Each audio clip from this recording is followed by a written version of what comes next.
Suspense. And the producer of radio's outstanding theater of thrills, the master of mystery and adventure, William N. Robeson. A supermarket, you will agree, is a rather unlikely place for clandestine love, terror, and murder. But as constant listeners to Suspense already know, anything can happen in the curious and macabre imagination of James Poe. And Mr. Poe has chosen an ordinary, everyday supermarket as the locale of his frightening story, Never Steal a Butcher's Wife. This truly chilling tale has only one happy aspect. It serves as a vehicle for the return to the air, after much too long an absence, of one of radio's finest actresses, Miss Cathy Lewis. Listen then as Miss Lewis and William Conrad co-star in Never Steal a Butcher's Wife. And now, Never Steal a Butcher's Wife, co-starring Mr. William Conrad and Miss Cathy Lewis.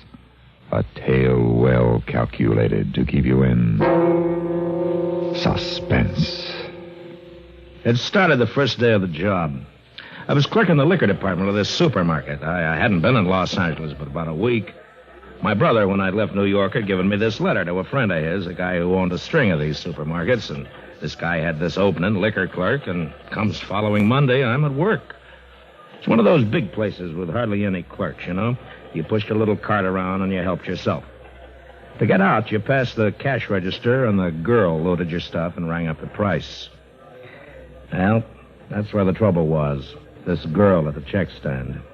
I hadn't noticed her until around noon, and when I happened to look up, there she was, looking at me.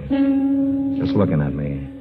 Well, she must have been 50 feet away at least, and with customers between us, but it was like we were all alone, the two of us, on a beach somewhere, an empty beach. Just you and me, baby. Hey. Just Hey, you. and me. Hey. What? What's the matter? Sleep on your feet?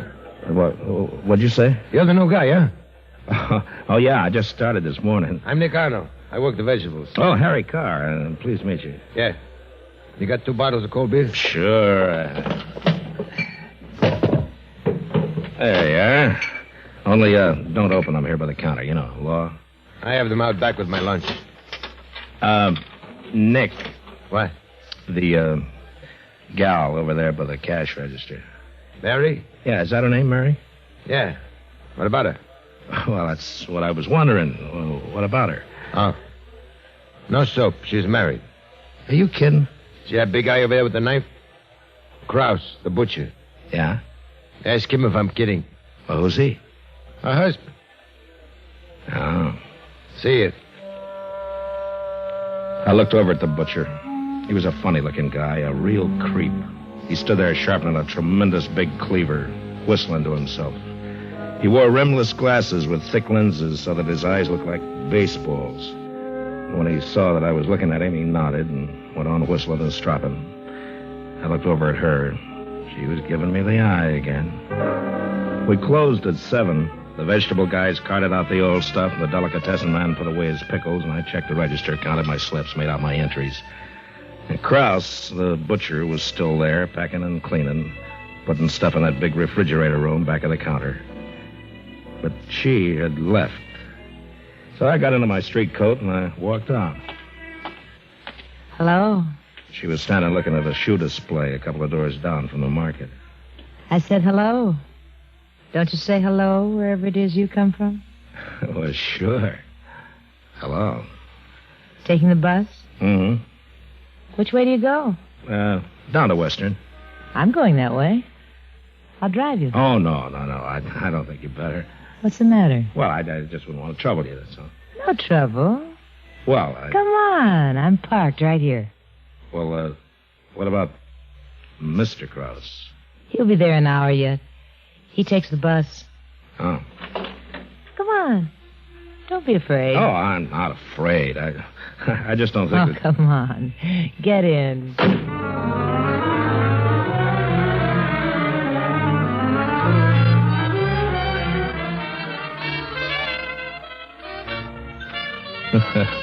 All day long I'm pushing liquor at them, and now they're pushing it back at me. You're cute, Ed. I mean it. You're cute. Yeah, well, so are you, baby. You really think so? Sure, baby. Harry, let's get out of here. Go someplace else. Hey, I gotta work in the morning. Silly. This is the morning. It is. Hey, Mac, what's the time? Almost 1:30. You really think I'm cute, Harry? Well, sure, baby, but it's late. It's real late. Don't worry, sugar. Come on, I'll take you home, huh? I'll take you home. Of course, I felt lousy the next morning. I'm not much of a drinker, but she looked fresh as a daisy, smiling and joking with the customers. Well, I avoided her all day. I didn't like this setup. I didn't like to think about what must have gone on between her and Cross when she got in. When I came out that night, there she was, waiting for me. I tried to get away.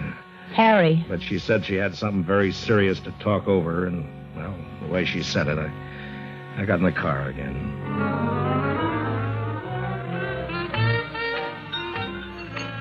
He's awful. Really, you don't know?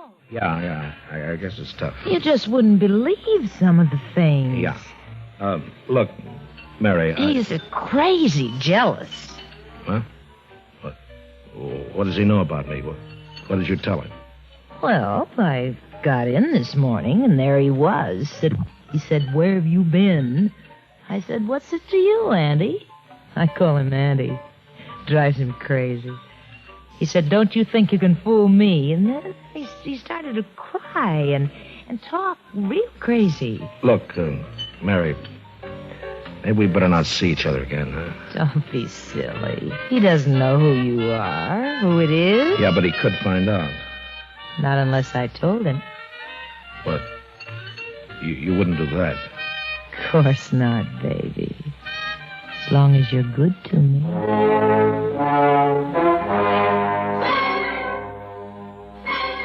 Next night, I stayed in the market after work. I was scared. I did inventory. I counted bottles. I cleaned the refrigerator. I changed the water in the soft drinks cooler. I just kept busy. And across the market, Krause was moving around, cleaning up. After a while, he took off his apron and he came over. Hello, Mr. Krause. Give me a bottle of beer. Well, yeah, sure thing. All right to drink it here? Well, sure. We're closed, aren't we? Yeah. Here's an opener for you. Thanks. You're working late? Well, you know how it is.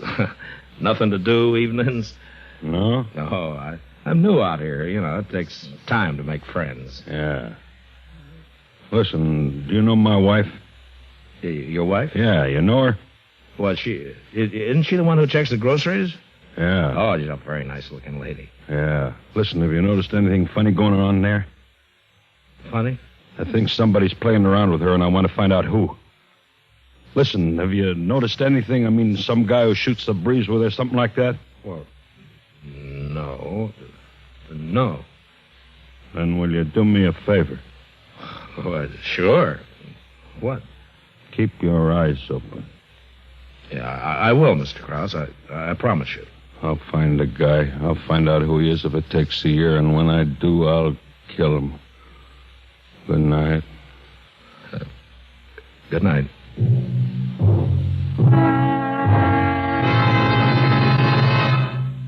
And now,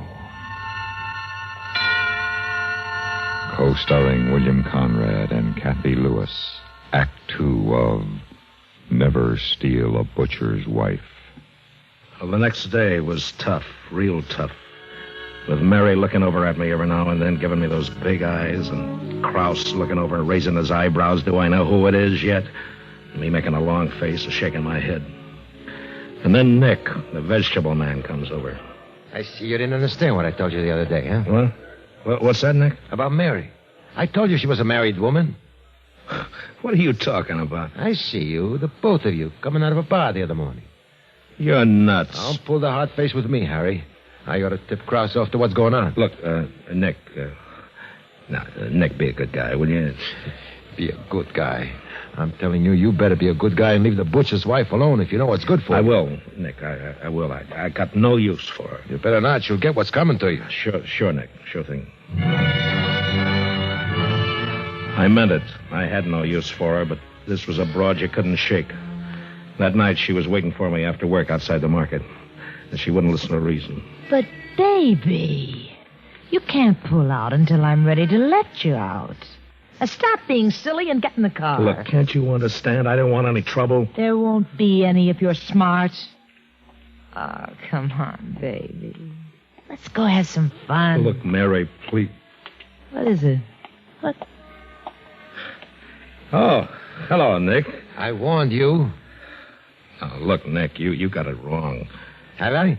What is all this? You shut up. Don't you talk to me like that. I'll talk to you like I please. Cheat. Two-timer. Tramp. Harry. Hit him, Harry. But I didn't hit him, because all of a sudden I knew what I had to do, and I knew that I had to do it fast. Harry? Where you going, baby? I didn't turn. Nick was still standing there beside the car. I went back into the market. Mr. Krause? Mr. Krause? Yeah? I found out. What? I found out who it is. Who? Who? Nick. The vegetable man? Yeah. The vegetable man. I never did like him. I never did. I got out of there then, and I took a fifth of bourbon home with me. No dinner. I just lay there on the bed for about 3 hours talking to myself. Then finally my mind was made up, and I started to pack. I was broke, but I didn't care. I'd have to skip out on my rent, but that didn't matter. I didn't care. I just wanted out. From Krause, from Mary, and from Nick. But I couldn't walk out and leave Nick on the spot, even if he was a snooping little rat. So I wrote a note to Krause. I said, I did it, Krause. Don't blame anybody else. Then I took the note, my bag, and the key to the market, and I tiptoed out of the room and house. I caught a bus, and I went to the market. The boulevard was deserted. I looked in through the glass door. In the back of the place up high, there was a red neon beer sign that blinked on and off, on and off. I unlocked the door, and I went in. And I locked the door behind me. The place was eerie in the dark with that red light blinking on and off. I went to the butcher counter first, and I laid the note on the scale where he'd be sure to see it. Then I crossed over to the liquor department. It was dark, and I kept bumping into things. And I thought, why am I acting like a criminal? And then I turned the light on. And the whole place was suddenly dazzling, and it hurt my eyes. I looked at the cash register. I was just thinking about maybe taking a couple of bucks when the light went out. But I hadn't touched the switch. There were other switches in the place, but I didn't know where. After that brightness, the place seemed twice as dark. The red sign blinked on and off. On and off. And then I saw him. Krause. He was standing behind the meat counter at the scale. He picked up the note, and he read it. I couldn't see his eyes, just the glasses. And every time the light blinked, they shone red, bright red, like some sort of a terrible toy. And then he yanked a knife out of the rack on the chopping block and started toward me. It was like a movie that you'd see one frame at a time. Each time the light blinked on, he wasn't where he'd been before. But he was closer.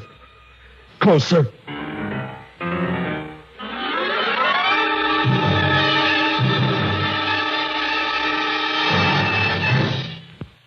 And now, co-starring William Conrad and Kathy Lewis, Act 3 of Never Steal a Butcher's Wife.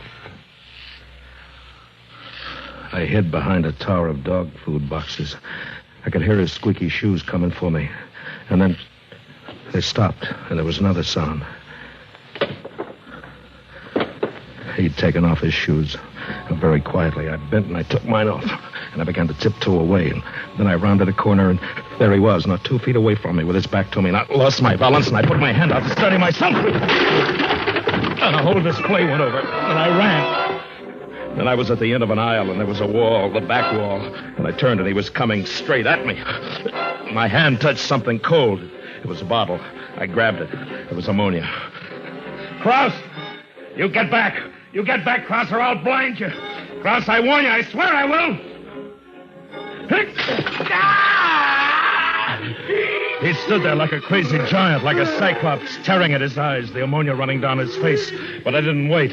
I ran past him, bumping him aside. And I cut around the cash register and past the delicatessen and the bakery into the door. No, it was locked. The key, I'd left it in the lock, and it was gone. Krause kept coming, feeling his way along, moaning, silhouetted in the light that gleamed like a tongue of flame on the knife that he'd held in his hand. I slid behind the counter of the meat department.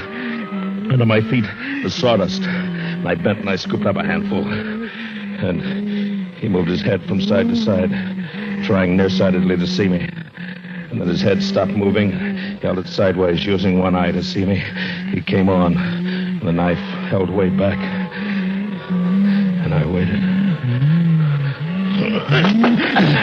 When I let fly with the sawdust, and I jumped to one side with my back up against the block, and he twisted and skidded in the sawdust, and he fell.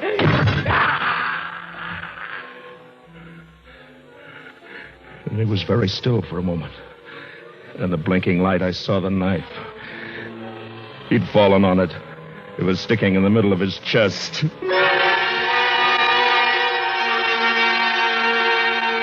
Then, very slowly, he got to his feet, one hand over the place where the knife was. And then he started toward me again. He grabbed a cleaver from the chopping block, and I backed away. Behind me, I felt a large cold handle, the door to the meat storage room, and I heaved it open. Inside, it was cold, bitter cold, and it was dark. In the center of the door was one small, thick pane of glass. It was clouded, so I wiped it clear with my hand, and I looked out.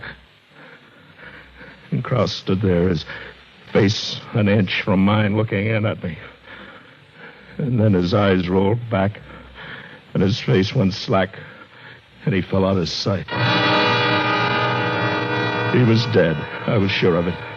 I felt around in the dark for the door handle, but it wouldn't move. I heaved, and I dug, but it wouldn't move. Oh, maybe another door, I thought. Maybe there's another door out of this place. And I began to search for it in the dark, feeling along the icy, damp walls. I walked into something cold and swung gently when I touched it. A side of beef. But no door. I moved on farther. Another icy cold thing.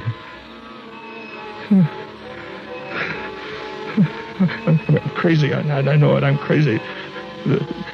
This one feels as though it's wearing silk stockings.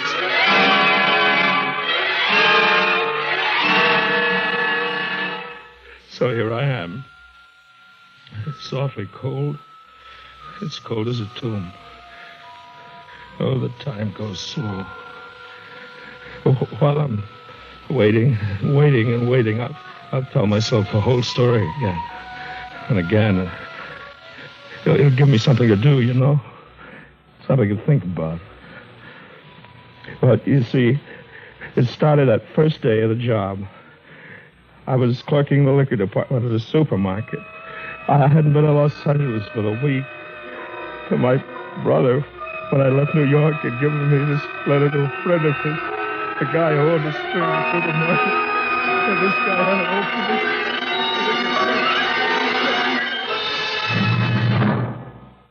Suspense, in which William Conrad and Cathy Lewis co-starred in William N. Robeson's production of Never Steal a Butcher's Wife, written by James Poe. In a moment, the names of tonight's supporting players and a word about next week's story of Suspense. Supporting Mr. Conrad and Miss Lewis in Never Steal a Butcher's Wife were Joe DeSantis and Lou Merrill. Listen.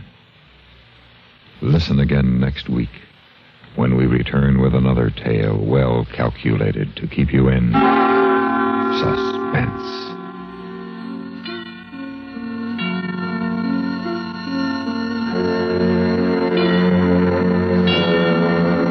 You hear America's favorite shows on the CBS Radio Network.